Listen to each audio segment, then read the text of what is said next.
एक लड़का अपनी माँ को वृद्धाश्रम में छोड़ गया। उसके 75 वर्षीय पिता की मुश्किल से कुछ दिन पहले ही मृत्यु हो गई थी। लड़के की 72 वर्षीय माँ अब उसके लिए बोझ बन गई थी, तो वो अपनी माँ को बेहतर देखभाल देने के लिए उसको वृद्धाश्रम में छोड़ गया।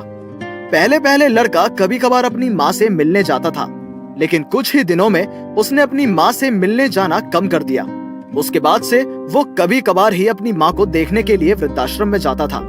आखिरकार एक दिन उसकी माँ की तबीयत खराब हो गई। वो अपने जीवन के अंतिम पल में थी।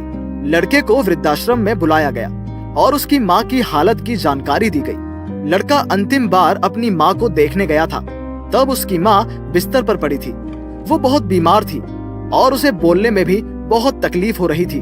माँ की ये हालत देखकर लड़का खुद को अपराधी सोचने लगा। उसे लगा कि उसने अपनी माँ के साथ अन्याय किया है। लड़का लगभग भूल ही गया था कि उसकी माँ एक वृद्धाश्रम में है। वो करीब 1 साल बाद अपनी माँ से मिलने आ रहा है, जब उसकी माँ मर रही है।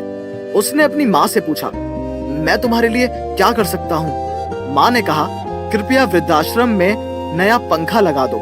पुराने पंखे शायद ही गर्मी को मात दे सकते हैं, इसलिए यहाँ बहुत गर्मी है। साथ ही खाने को ताजा रखने के लिए एक फ्रिज खरीद देना।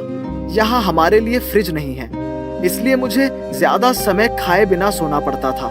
साथ ही पानी का एक फिल्टर यहाँ छोड़ देना। यहाँ का पानी बहुत ही खराब है।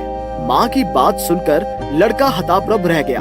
उसने अपनी माँ से पूछा, माँ, तुमने ऐसा पहले क्यों नहीं कहा? तुम मुझे अभी क्यों बता रही हो?